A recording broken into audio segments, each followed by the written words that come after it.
वंदे मातरम। नमस्कार, जय श्री राम। देश की न्यायपालिका हमारा बड़ा स्तंभ है जिसके दम पर पूरी लोकतांत्रिक ढांचे की चिंता और संरक्षा टिकी हुई है। जो चार स्तंभ है उसमें से न्यायपालिका समानांतर रूप से हमारी जो विधायिका है उसके समकक्ष माना जाता है। विधायिका कानून बनाती है, न्यायपालिका उसका परीक्षण भी करती है कई बार, और उसको संविधान के दायरे में है कि नहीं है इसकी चिंता भी करती है।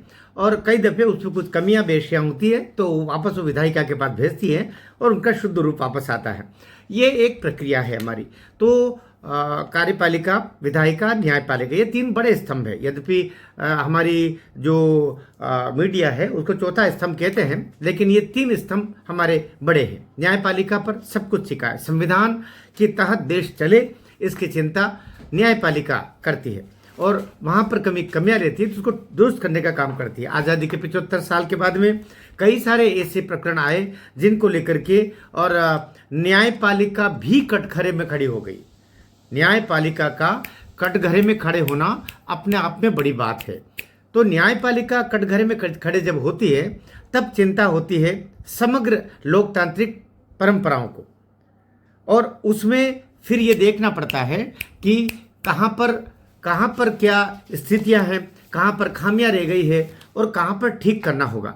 एक हाई कोर्ट दिल्ली के जज हुए, अब तो हुए कह सकते हैं क्योंकि उनके द्वारा प्रेशर में अब त्यागपत्र दे दिया गया। उनका नाम हुआ करता था यशवंत वर्मा, और उन्होंने उनके जो बंगला था, क्योंकि इनको बंगले मिलते हैं, उनके नौकर चाकर मिलते हैं, तो इनके बंगले में जो उनके बंगले का अर्थात उनके कैंपस का ही हिस्सा है, उनके मुख्य द्वार के अंदर ही वो सब कुछ रहते हैं, जहाँ पर उनके चौकीदार, वहाँ पर ये दार वो दार। तो तथाकथित गार्ड के कमरे में 15 करोड़ से अधिक के नोट जली हुई अवस्था में प्राप्त हुए।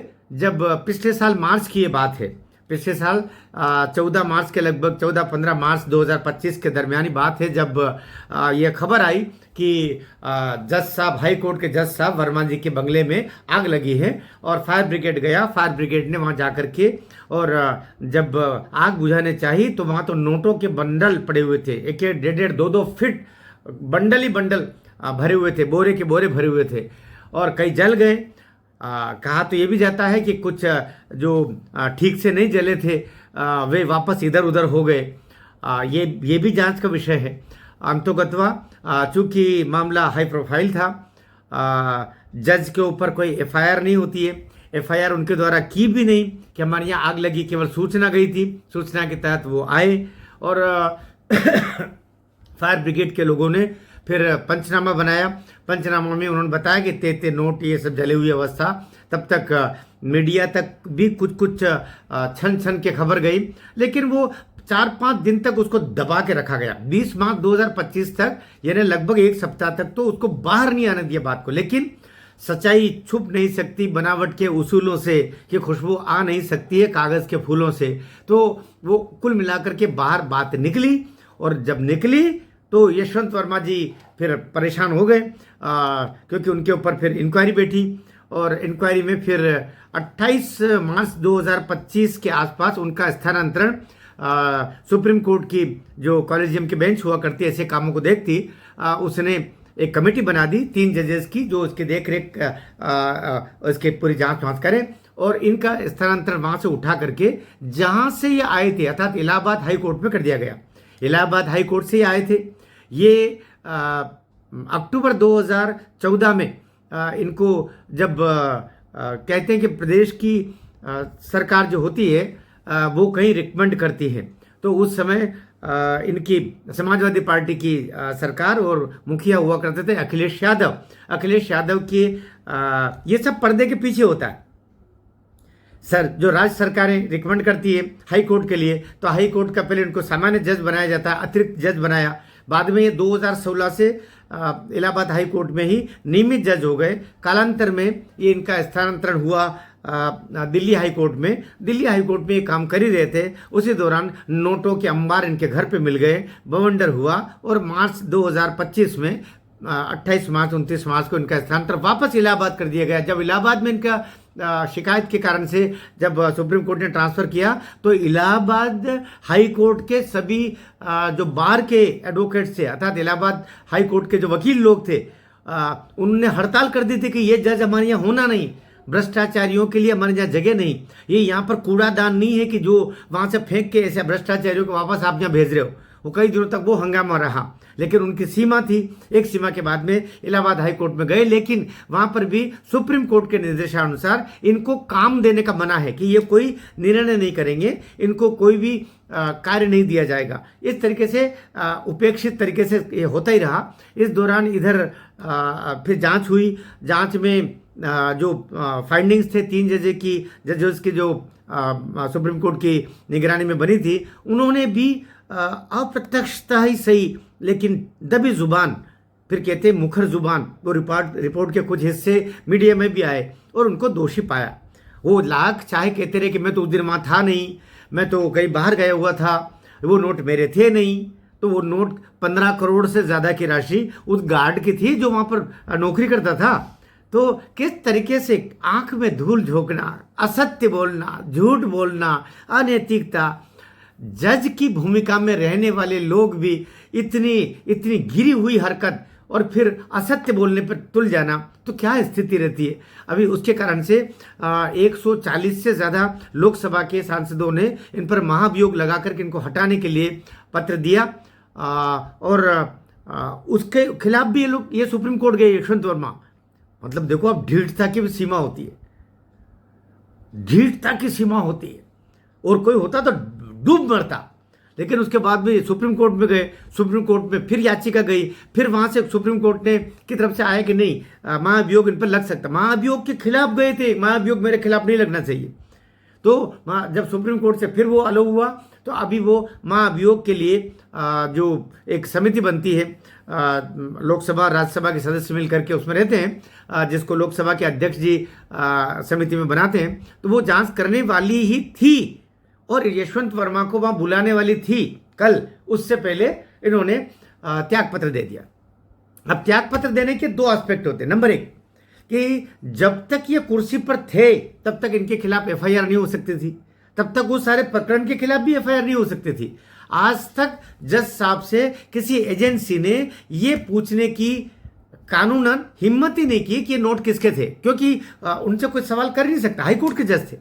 लेकिन अब जब त्यागपत्र दे दिया है तो अब ईडी भी पूछेगी, सीबीआई भी पूछेगी, पुलिस भी पूछेगी, और पूछने के जो तरीके होते हैं वो तरीके भी अपना सकती है।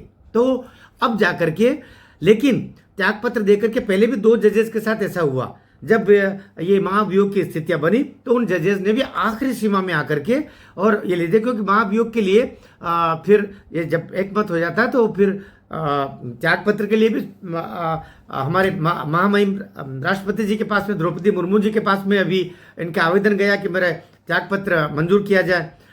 मैं दुखी मन से दे रहा हूँ। अच्छा, यशवंत वर्मा ने लिखा उसमें, मैं दुखी मन से दे रहा हूँ, मैंने बहुत सम्मानजनक तरीके से कार्य किया। बहुत किया प्रभु जी, अब दूसरों को भी मौका दे दो जरा। हाँ, वो भी जरा बंडल करते कि नहीं करते समझ में आ जाएगा अपने को, है ना। तो ऐसे बंडलबाज जब जज बन जाते हैं तो क्या स्थिति बनती देश की, क्योंकि न्यायपालिका पर लोग बहुत भरोसा करते हैं।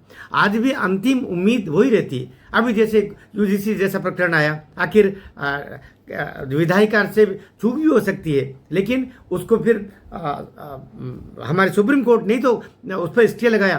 तो सुप्रीम कोर्ट यानी अंतिम आसरा होता है, वहाँ से दूध का दूध पानी का पानी होता है। तो अब ये अगर इनका त्यागपत्र मंजूर हो जाता है तो एक तो लाभ ये होगा कि इनको पेंशन, बंगला, गाड़ी, घोड़ा वो सब मिलेगा।